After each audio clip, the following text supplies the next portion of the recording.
Well, good morning, good afternoon, good evening. John Terry, Master Coach and Trainer with Real Life Management. Thanks for joining us again for a Living Real Life podcast. We want to take a few minutes today and talk about the origins of our 3-minute survey and actually give you a chance to learn where to find this amazing tool. I've got on the call with me today Wayne Nance, our founder and president. And we're going to take a few minutes to let Wayne share, and many of you have already had an opportunity to hear his story. If you haven't, let me encourage you to go to our YouTube channel or to go to our Facebook page and listen to Wayne's story of the origins of real life. There's a very powerful message there of hope and redemption in the fact that many of us struggle in life with many different challenges, but we can overcome those challenges and learn to live real life. But really the key to what we do is our 3-minute survey. And the 3-minute survey has a very unique origin.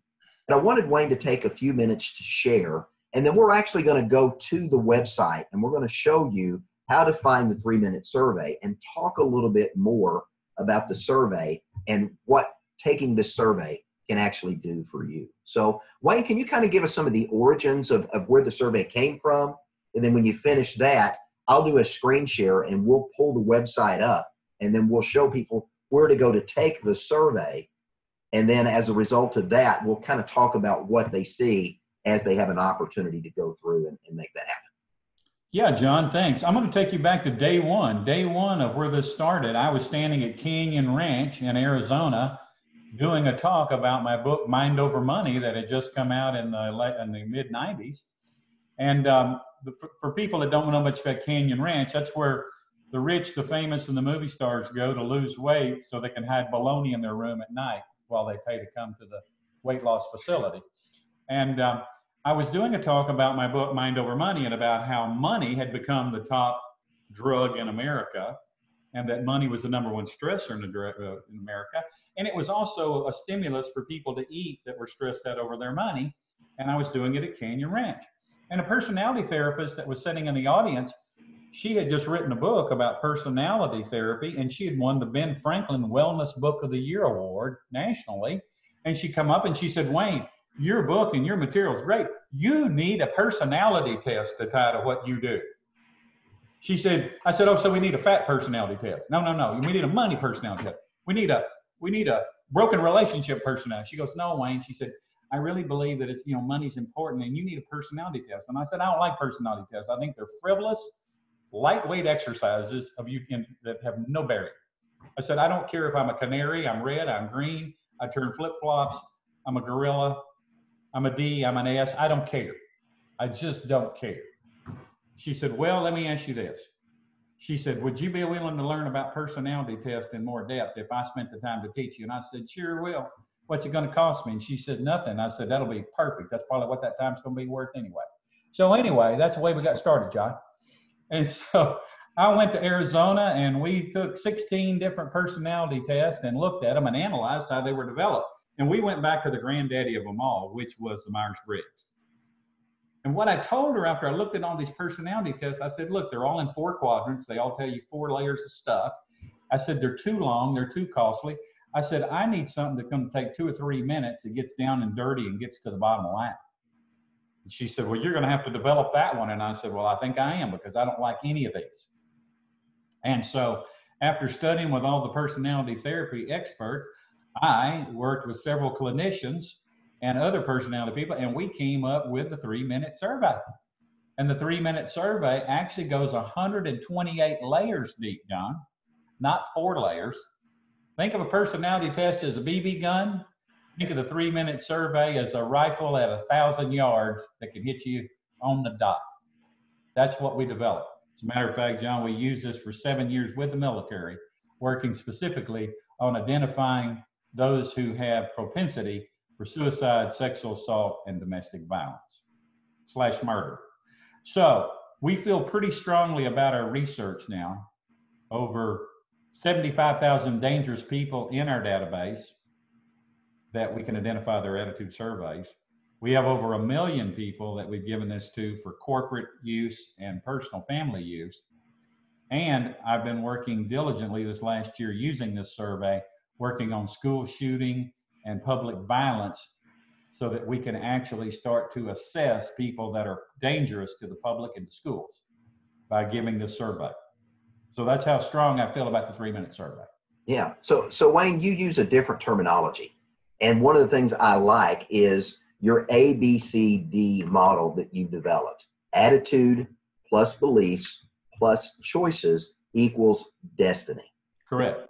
You refer to the A as attitude, and that's what the 3-minute survey shows us. Yes. We call our attitude. So why did you use the term attitude, and what are we getting, and what do we need to understand about attitude and how that influences our beliefs and our choices? First of all, attitude is broken into 2 components based on our research and our findings.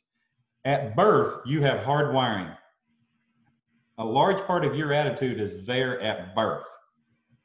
God gives us hardwiring. During the first 7 years of life, we have soft wiring develop. Soft wiring is whoever raises you and has the most influence. Whether it's a foster home, your grandparents, your mom, your dad, whoever raises you during that 7 years, you're going to either get bad soft wiring or good soft wiring, mediocre soft wiring. If you go to church, don't go to church, you know, however your parents do things, the media, all these things that your parents or whoever raises you believes, participates in, what TV they watch, what they drink, what they eat, everything that happens in that first 7 years is soft wiring. Hard wiring and soft wiring make up your attitude, and we call it the slab of your house. The slab of your house is your foundation, your concrete. If you don't have a good slab that's good and level, you're going to end up with a slab that looks like that. Then your beliefs, your roofs and your wall, your choices, your cabinets, your flooring, and your carpet are all going to be crooked if your attitude slab is out of balance. So our 3-minute survey is a 3-minute assessment to tell us how your slab and attitude looks after 7 years old. So I think what you're really saying, Wayne, is in the first 7 years, and we know from neuroscience studies that in the first 7 to 8 years of our life, that's when really, if we think of it from a computer perspective, that's when a lot of that programming of what we believe and how we function, or our worldview, is really shaped. Is that what you're saying? That's exactly what I'm saying. And I want you to watch what's happening now, because I have a 9-year-old grandson. He's been on a cell phone or some technology now, so let's say since he's 4 or 5. He's already shaped his future belief about technology. His technology attitude is already been developed actually at 9 years old. So some of this is good stuff and some of it's bad. Too much technology in that first 7 years is bad. Too much the wrong food, bad. Too much the wrong financial choices they see, bad. And I tell people, when I used to do one-on-one counseling and coaching with people that were on probation, that were in criminal activity, they'd say, he's 16, Wayne. What do we do? I said, probably not much. Johnny was already messed up by the time he got to 7. All we can do now is try to work on it a little bit at a time. But by 7 years old, the people around them have already helped form their attitude, along with that good wiring that God gives us the day we're born. So if we think into it from a parental perspective, that first 7 years is really formative, because that not only shapes our worldview, that shapes our morals, our values, ethics, also imposes potentially limiting beliefs into our lives. Yes, which is, when we talked on one of our podcasts about my life, I had it so backwards by the time I was 7, I didn't know which end was up. And so I think that the good news is there is hope for everybody. But what we want to do with this survey specifically, I want to know quickly in 3 minutes, potentially 128 layers deep, about your attitude and choice and beliefs. I want to know quickly, what do we have to work with and how much work is it going to take? And where are you? Yeah, I can say from working with real life and having been a human behavior consultant for a number of years and seeing other systems that are out there, I can say personally that Real Life Management's 3-minute survey is one of the quickest, easiest, and one of the most accurate of all the systems out there that I've seen. And I like the simplicity of it, because anybody that's essentially 8 to 10 years old or older can take it. It's not something that you got to be a rocket science or really spend hours thinking into. And I love the simplicity behind what you put together. Well, our military coaches, we called them, which were a group of chaplains and sergeants around the world that we trained for 7 years to go in the battlefield and deal with the stress of issues, of family issues, drugs, alcohol, violence, financial problems, domestic violence, suicide attempts. They came back as a group and told us after 7 years of research that they felt we were 92 to 93% accurate in 3 minutes on the behavior of a person. And that's a pretty strong number. I mean, I've seen that in the surveys that I've given out over the years and the opportunities I've had to do either individual or group coaching or working with churches or corporations to help making sure that we've got the right people in the right seat on the bus, or using the real life management tool to help understand communication. There's a variety of uses that we use as coaches with this tool, but the simplicity and the speed at which it does what it does is just amazing. But John, I want to bring up one other point, not to interrupt you, but this. Yeah. The uniqueness of the survey that separates it from all personality tests is, one, the depth it goes, 4 layers versus 128 layers. But here's the other uniqueness. We have made a life the last 30 years or so studying obesity, violence, money issues, health issues. This survey will allow us instantly to know how to help you with your health, your money, your relationships, your organization. We know instantly how to do that, and personality tests don't know how to do that. Yeah, and that's another uniqueness of this system is it integrates all of the different silos that some of the other organizations are trying to solve, because the root issue at all of the things that we're dealing with is our attitude, our hardwiring and our soft wiring that ultimately shapes our beliefs, that drives our choices, that leads us to the destiny. That's where the book Thin, Rich, and Happy tied those together, and the book 3 Minute Difference ties it together, is that we don't want to make those separate issues in separate boxes. We want them tied together. Yeah, and the interaction of those life issues, health and wellness, finances, relationships, careers, leadership, spirituality, all of those tie together and go back to attitude. Let me pull up real quickly, let me just go ahead and do a quick screen share. And I want to show with those that are watching this what we have available. Here's our website, reallifemanagement.com. And to be able to take the survey, reallifemanagement.com, simply click on the button, take the 3-minute survey, and it takes us to this particular page here. Yeah, it takes us to 4 columns of words. That's all there is to it, John. And if they will just check the boxes that, they think describes them best. And I want people to be very honest with this. Don't check words you wish you could be or you want to be. You check words that you are. And at the end of the exercise, which takes really a minute or two. Now, if this takes you 10 minutes, we already know who you are on your story. Yes, we do. You've analyzed this to death like you do everything else. But basically, you're going to end up with 4 columns of words. And in each column, there'll be a different amount of words that you pick, because we don't want you to have a tie. We don't want you to have any numbers identical in the columns. So you work through it if you have ties until you have no ties. And so this is pretty simple. You got to have 4 columns with 4 different numbers when you're done. And the highest number is, I tell people this is like an onion. If we're peeling an onion, the first layer of the onion is your highest score column. The second layer of your onion is your second highest score. The third layer of your onion is your third highest. And the fourth layer of your onion is your 4th highest. Now, I try to be positive, John, in saying highest. The truth is, I call them dairy. Your first dairy need in life that you're good at is your high score. Your second dairy is your second highest score. Your third dairy, John, do you like the word third dairy? I do, yep. Your third dairy score is your third highest score. And your 4th dairy is your lowest score. And most people don't know who you really are in the 3rd and 4th layer, because we try to make sure everybody sees us in the first 2 layers or the first 2 high scores. So, John, this is not a hard exercise. You got 4 different scores when you're done. I have some people say to me, Wayne, I have 4 columns tied now. And you know what I tell them, John? keep doing it till you break your tie. That's right. Yeah. This isn't complicated. So, No, it's not. Yeah. You know, when so I'm doing events with either individuals or groups that I work with, we have a paper version of this that we use as well.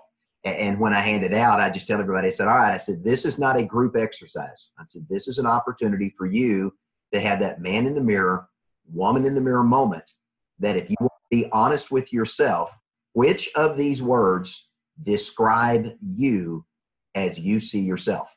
So you're not going to lean over and ask your neighbor. You're not going to ask your wife or your kids what they think, because they may see you differently than you see yourself.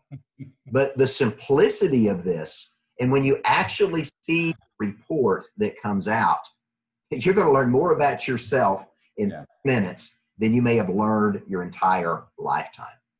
So Wayne, as we wrap this session up, anything you want to add before we jump off this today? No, I think the one thing that, in very full disclosure, they don't have to buy the report, but if they buy the report, it'll give them insight as to why they do what they do that bother other people. Give them a lot of insight. It's $20. I tell people, if you get to the point that you can't afford $20 to help improve your life, you probably don't want to improve your life that much. So I don't try to put pressure on people, but it's available to them to take the survey, whether they buy the report or not. We always want to hear from them, see them in real life, no matter whether they're buying something or not. But if they do want something to give them the excess edge in working with family and others, the report is available to them for $20. Absolutely. One of the things I do like that we do, Wayne, is we've got a lot of content that we share openly with our followers on our Facebook page. And if you're not following us on Facebook, facebook.com/real life management. We talk several times during the week about current events, things that are going on in the world around us, and how our attitude impacts or shapes these things that are going on worldwide. And it really causes you to really think about the way you look at the world when you begin to understand how you've been uniquely hardwired and how your influences in those early formative years of your life shaped your programming and really created the lens through which you view the world. One of the things you're going to discover is not everybody sees the world the way that Wayne and I have a very similar pattern in terms of when we took the survey, our scoring patterns were very similar. But my family's completely different. The way I see the world versus the way my wife sees the world, and all 6 of my kids, none of them see the world the same way. But this survey has allowed me to understand how my wife views the world. Let me share one quick story and we'll wrap this up. I remember teaching at a real life event, Wayne, and I was talking about communication, and I was teaching a group of individuals in a business that they were struggling to see success in their business. And as I began to interact and interview the management and interview the owners, I discovered that nobody on the team could communicate. They couldn't talk to each other. And so I sat down and we went through the survey, and I explained to all of the team members, here's how this individual needs to be communicated with in order for them to understand what you're saying and to feel like you've made a connection. And about halfway through this teaching, all of a sudden, it's like I had this, bam, something hit me in the head and said, you're not doing that with your wife. And I'm like, oh my gosh. And so I told everybody as I finished up, I said, guys, I've got to practice what I preach. And I said, here, I'm teaching you to communicate, and I'm failing in my communication at home. And I went home that night, and when my wife began to share with me, usually she'd come in and I would say, how's your day? Well, she wanted to sit down and tell me about her day. I wanted to go outside and play with the kids. You didn't really care how the day was. You were just going to I didn't really care about the day. I mean, it's not that I don't care, but I didn't want to hear everything that happened that day. It's just the way I am. But my wife loves to do that. And so she said, I said, how was your day? And she says, oh, you really don't want to hear about my day. And I said, no, come sit down on the couch and tell me about your day. And she walked over and she sat down on the couch. And for 30 minutes, she told me everything that happened that day. And when she finished, I said, thank you for sharing your day.